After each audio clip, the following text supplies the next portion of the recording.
இன்னைக்கு என்ன செய்ய போறேன்னா பாரம்பரிய முறையில தாத்தா பாட்டி ஸ்டைல்ல களிமண்ல முட்டைய வேக வச்சு பெப்பர் செய்ய போறோம்.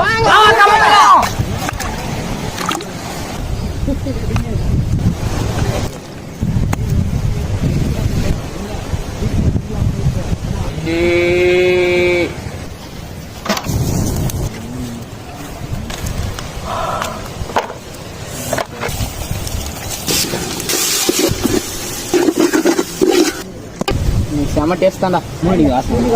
செம்ம டேஸ்ட் தான். நீங்க அப்படியே கருவாடு குழம்பு மாதிரி இருக்கிறோம். பெப்பர் எக் கிரேவி ரெடி ஆயிடுச்சு. எக் கருவு சாப்பிட்டு வாங்க போறேன். முட்டை வந்து செம்ம டேஸ்டா இருக்குங்க. என்ன சொல்றதுன்னே தெரியலங்க, அவ்வளோ டேஸ்டா இருக்கு. லைக் பண்ணுங்க, கமெண்ட் பண்ணுங்க, ஷேர் பண்ணுங்க, சப்ஸ்கிரைப் பண்ணுங்க.